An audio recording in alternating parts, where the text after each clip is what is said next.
Hello, good morning. Isa na kumikinang. Ang video na ito ay hatid ng T-Dub. Alcor! Ako nga, ang isa na nagdadalamhati sa Alcor. Pero bakit nandito ka sa kwarto ko? Walang nagsabi sa akin umuwi ako eh. Naabala ba kita? Isa na kumikinang. Wala kayong kwenta!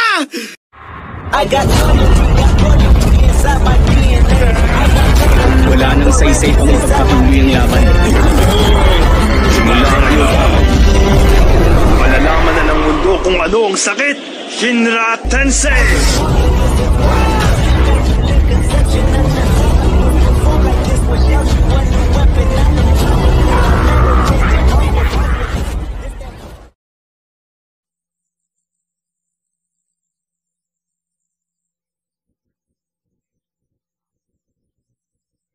Wala ka bang green tea? Isa na kumikinang?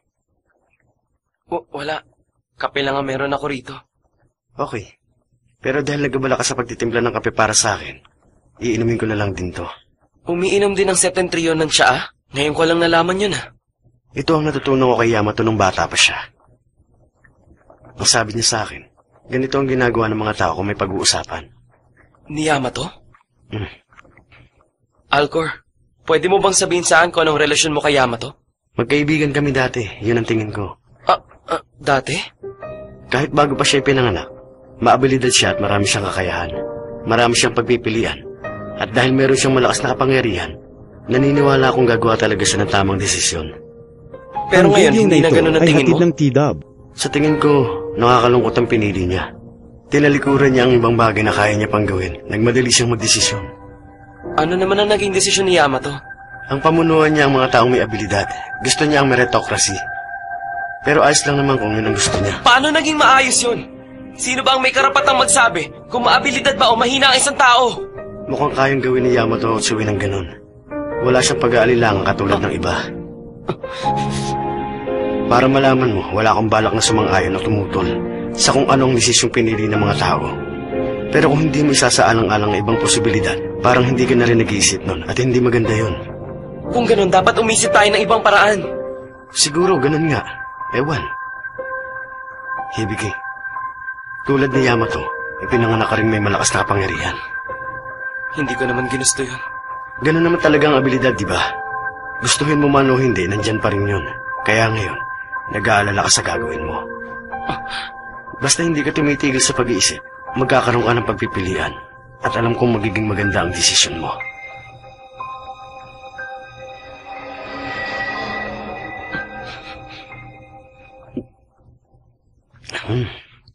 Ngayon lang ako nakainom ng kape. Ang pait pala. May panlasa ka rin pala. Gusto mong dagdagan ko ng asukal? O sige.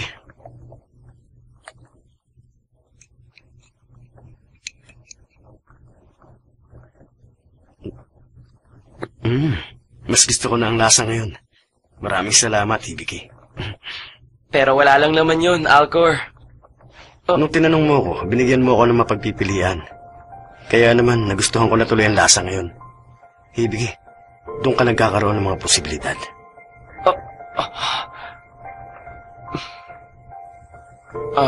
Alcor, hindi mo ba talaga matutulungan ng mga tao? Isa lang ako mekanismo na ginawa ni Polaris. Hindi ko siya diretsahan mga kontra. Ganon ang pagkakagawa sa akin. Naiintindihan ko. Kaya ang magagawa ko lang ay manood. Yun ba ang dahilan kaya nandito ka sa kwarto ko? Saan naman kasi ako pwedeng pumunta? Hindi ko alam. Hindi mo alam? Ano na ba ang mga ginagawa mo? Magdalamhati. Dahil wala akong magawa kahit ano. Isa lang ako mekanismo. Pero nagkaroon ng damdamin. Hindi ko alam kung ano ba talaga ako. Alcor.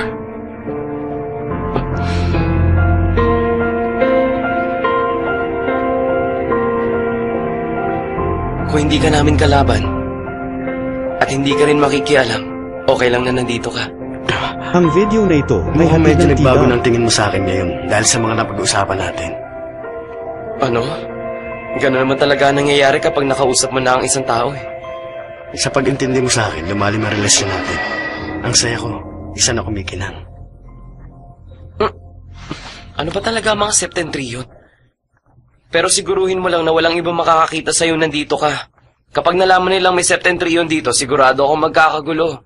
Sisiguruhin kong hindi mangyayari yun. Sige, salamat. Hibiki! Gising ka na ba?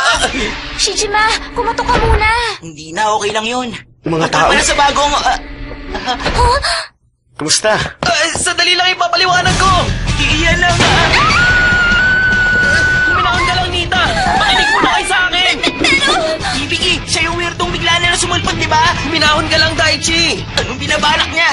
Teka, tatapusin ka pa niya, Hibiki! Halimaw ka! Pero sinabi ko naman sa'yo dati pa, hindi ako isang halimaw. Ah! Septentrion? Oo, yun ang sinabi niya.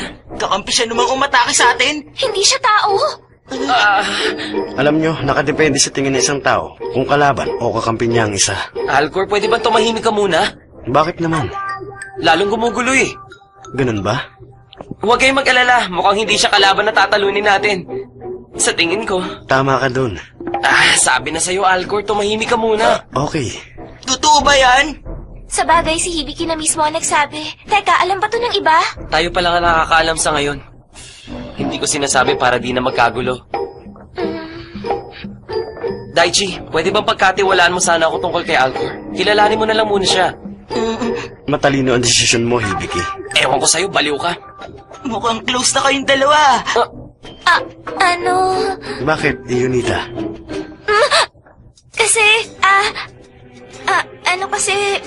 bakit nakalutang ka, Alcor? Oo nga. Madalas kasi ako nakalutang. Naniniwala na akong hindi ka talaga tao. Alcor, hindi lumulutang ang mga tao, nakalapag ang paa nila. O sige na nga, ganun na rin ang gagawin ko. Ayos ka lang ba? Parang namumutla ka. Ayos lang ako. Okay lang ba talagang kasama natin ang naka-stripes na yan? Hindi ko alam eh, pero sakyan na lang natin. Ganito pala maglakad. Ang hirap pala nitong gawin. Hindi ako makapaniwala. Septentrion ba talaga siya? Kailangan mo laging isipin kung ano ba ang unang ihahakbang mo. Kung kanan ba o kaliwa. Mga desisyon, mga posibilidad, dapat tama ang piliin. At hindi magmadali sa paggawa ng desisyon. Pero, Ang video na ito ay hatid ng sino Tida. makapagsasabi kung ano ang tama sa ganitong sitwasyon?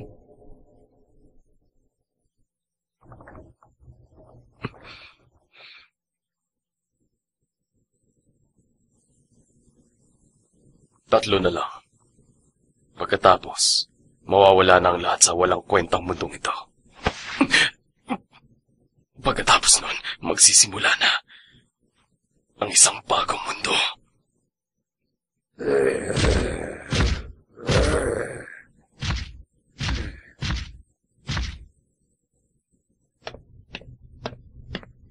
Hello, Ban?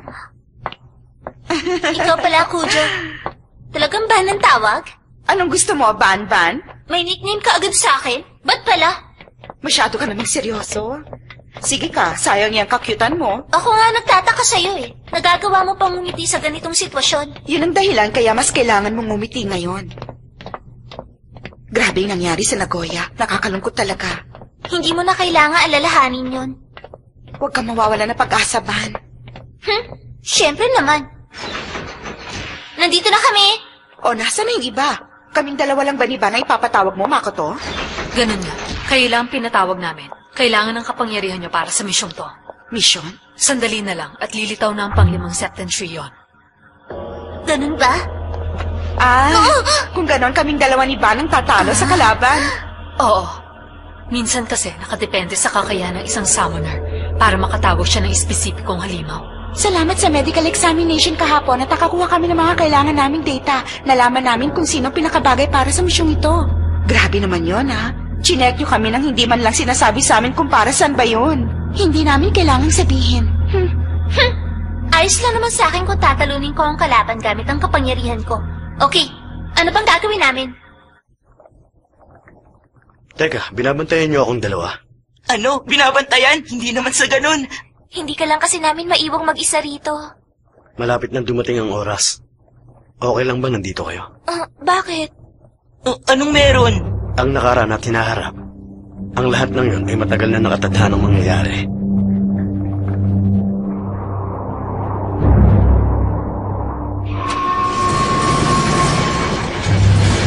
Pwede bang sabihin nyo naman sa amin? Bakit sila lang ang lalaban at naka-standby lang kami? Dahil ang pang-5 septentrion, ang Alioth, ay lilitaw sa ionosphere. At hindi kaya ng mga halimaw nyo ang umatake ng ganun kalayo, kaya dito lang kayo. Sa ionosphere? Atakihin natin ang septentrion mula sa malayo. Ang mga tao ay gagawa ngayon ng halaman. Yamato. Maganda na! Nakumpirma na namin ang paglitaw ng septentrion! Sinusukat na namin ang laki. Kakaiba ito sa ibang septentrion. Ang video na ito ay hatid ng T-Dub. Ang Alioth! Lumitaw na! Ang max speed dito ay nasa 130 kilometers! Hindi na yun mahalaga. Alam na natin ang lokasyon. Ang kalaban natin ay nasa ibabaw ng Sapporo.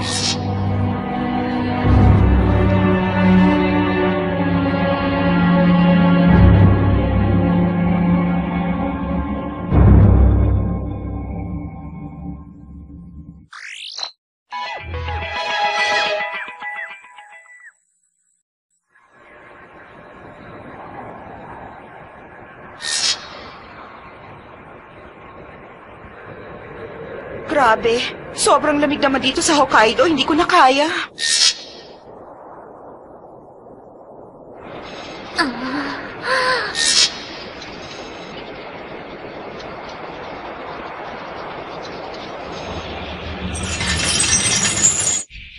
Itong Jeep Sapporo Branch. Tapos na ang paghahanda. Sapporo? Tapos na ang paghahanda. Pati rin dito. Hinako! Airi! Oh, nandiyan ka pala, Hibiki. Kami nang bahala dito, okay? Oo nga, magpahinga muna kayo dyan. Tatapusin namin ang kalaban. Umpisa na ang misyon. Tama na ang usapan. Okay, handa na kami. Sirahan niyo kami ng pagkain namin, ha? Makoto, Huwag kang mag-alala, magiging okay sila. Gagamitin namin ang transport terminal para makaalis sila agad doon.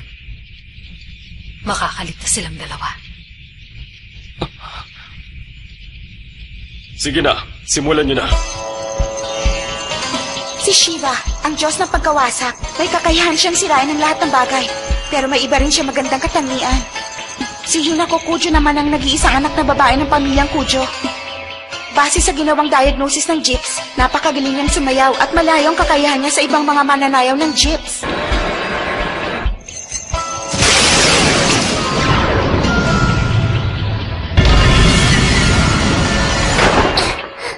Sa kabilang banda, si Kama naman ay Diyos ng pag-ibig at mahilig siya sa mga batang babae. At si Airi ba nang napili base sa compatibility test. Pero sa totoo lang, di naman alam ko anong talagang type niya. Kaya ko tong gawin. Wala lang to sa akin.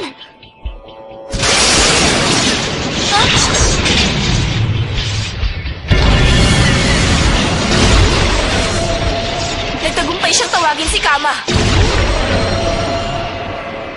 Nagtagumpay siyang tawagin si Shiva. Ilagay niyo na si Shiva at Kama sa posisyon nila.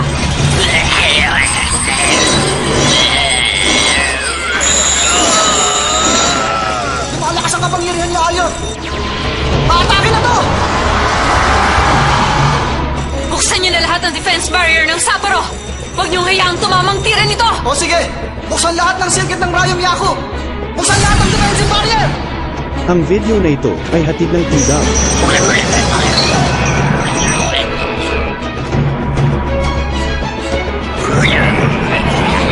Nasa tamang posisyon na sina Kama at Shiva. Shiva, nasa harap mo na ang Diyos ng pag-ibig na sisira na pag-iisip mo. Ilabas mo ang galit mo at tapusin siya! Inilabas na ni Shiva ang paspada.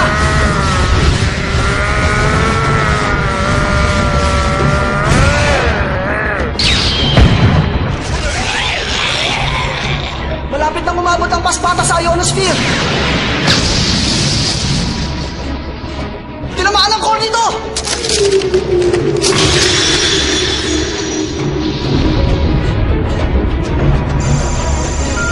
Nawala na ang core readings. Tagumpay tayo! Talaga, tagumpay.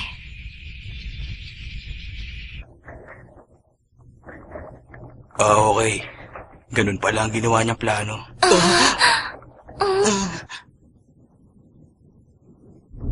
Oo, pupunta kami ngayon sa transport terminal. Malapit na kami makabalik sa Tokyo. Okay.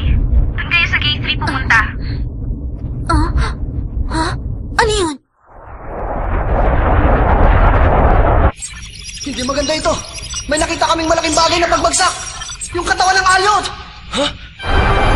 Pabagsak ito sa Sapporo! アリオトは消滅したんじゃ。確かにコアは消滅した。だけどその残骸は失われず地上を襲う。それが第5のセプテントリオンの特性。Nakumpirma na ng kamera na nandiyan na ang katawan nito. 500 cubic kilometers ang volume nito. Anong balita sa Sapporo Branch? Nakalikas na ba ang lahat? Nakaalis na ang lahat ng nasa building. Natitira na lang yung nasa special site. Pagmadaliin mo sila! Yan ang katawan niya. Sobrang laki. Miss Kojo, umalis na tayo, dali! Hindi! Wawasakin yun ang buong syudad! Tapos na malilikas ang lahat!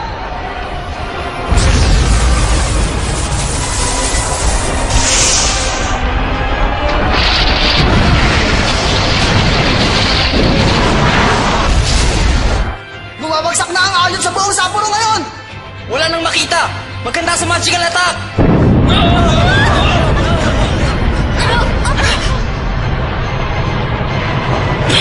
Nasira ba ang tower? Hindi! Nadidetect namin ang Sapporo Tower!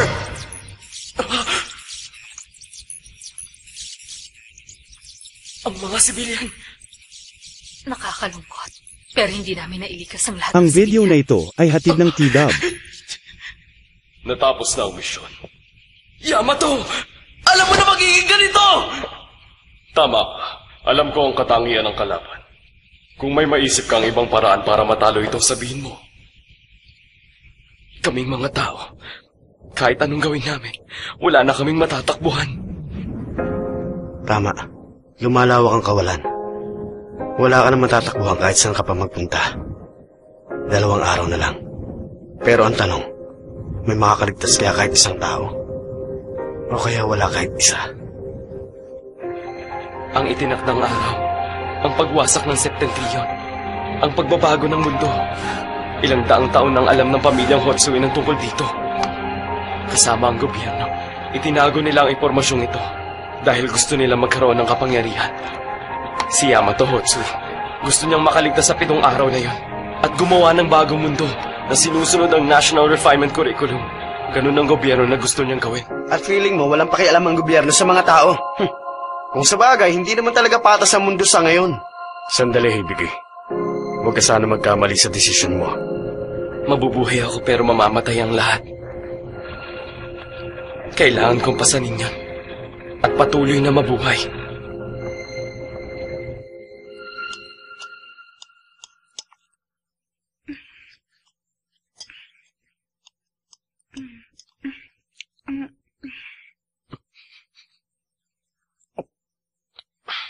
O bakit? Ipinahanda ko pa ito para sa inyong lahat. Medyo nakakatakot kasi nagpahanda ka pa ng pagkain. Parang last supper ba? Huwag ka nga magbiro ng ganyan. Matanong ko lang, Chief.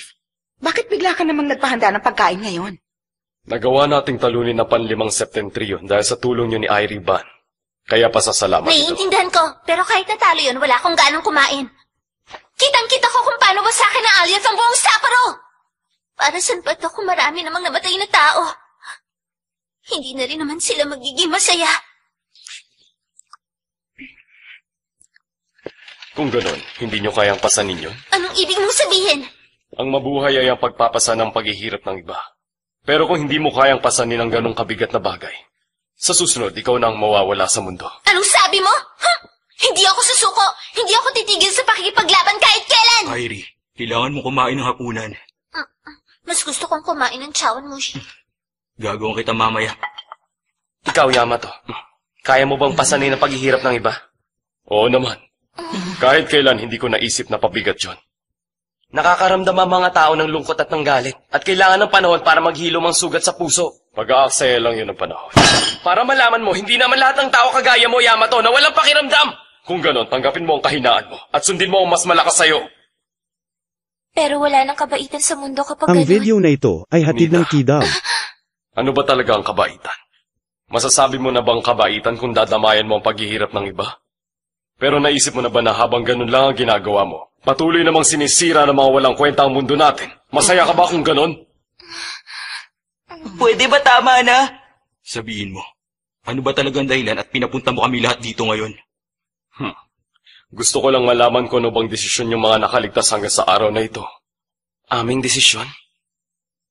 Matatapos na ang paglusob ng kalaban sa loob ng 2 araw. Talaga? Buti naman. Pagkatapos noon, makakauwi na rin tayo sa sariling bahay natin. Oo nga, sana naman. Magkakaroon ng problema. Ha? Pagkatapos nating matalo ang huling Septentrion, ang mga natitirang buhay ay may pagkakataong makita si Polaris. Sino Polaris? Siya ang makapangyarihang administrador ng kaayusan. Siya ang pinakaboss sa mga Septentrion? Si Polaris ang sumasagot ng sanhi at bunga, kaya naman nakikita niya ang nakaraan, kasalukuyan at hinaharap. Kung ganun siya ang Diyos? Shijima, kung yun ang kinatatakot mo, sige, ituring mo siyang Diyos. Ano ba naman yun? Pag natalo natin siya, ligtas na tayo!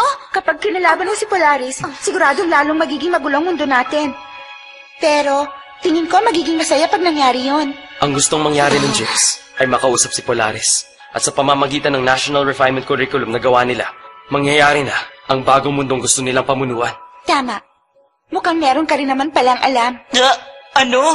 Ano ba yun? Gusto nilang baguhin ang mundo. At kapag nangyari yun, sila na ang magiging pinuno nun. Nalaman yun ni Ronaldo kaya sinubukan niyang pigilan ang gusto ng Gyps. Ang ibig bang sabihin nun, tutuparin ni Polaris ang hihilingin ng makakaligtas sa 7 araw? Kung ganon, yung mga namatay. Walang nakakaalam. Pero siguro kapag ganon ang hiniling kay Polaris, posibleng mangyaring nasa isip mo. Kaya lang, inaatake ng mga Septentrion ng mundo natin ngayon dahil bulok na ito at wala na ito sa ayos. Hindi. Pero nakakatakot ang bagong mundo. Ayoko nun. Nita. Ang pagbabago ng mundo ay nakadepende sa kagustuhan ng tao. Kaya kapag natalo ng gobyerno at ng Hotsui ng huling Septentrion, matutupad na ang matagal nilang pinaplano. Tama ang sinabi ko, hindi ba? Sagutin mo! Hibiki, walang kinalaman ang gusto ko sa plano ng Hotsui. Hanggang sa araw na ito, ginagawa ko lang ang gusto ko. Hindi ako papayag na may ibang humiling kay Polaris. Babaguhin ko ang natural na kaayusan ng mundo. Gagawa ako ng bagong mundo na ang mga maabilidad ang mamumuno. At dahil alam niyo ng lahat ngayon kung anong bala ko, makakaalis na ako. Ang video na ito ay Sa hatid ng 2 araw, Tibaw. lahat ng ayaw sumunod sa akin, pwede nang mawala. Pag-isipan niyong mamayang gabi ang mga sinabi ko sa inyo.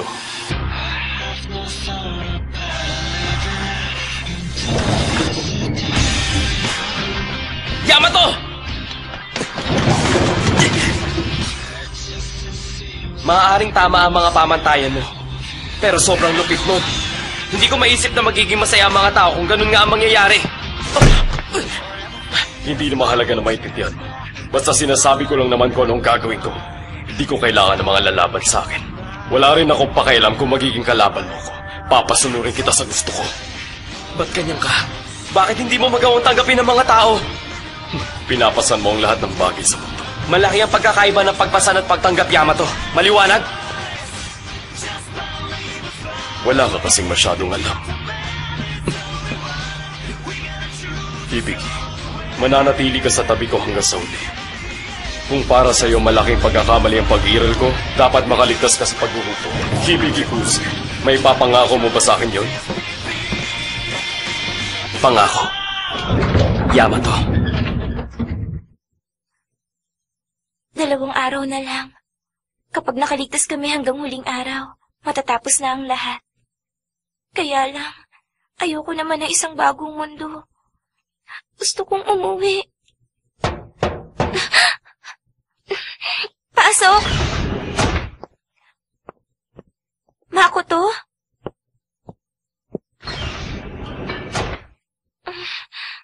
Ano bang kailangan mong sabihin sa akin? Napagdesisyonan na ang misyon bukas. Makinig ka mabuti sa akin, Ionita. Mamamatay ka para sa amin.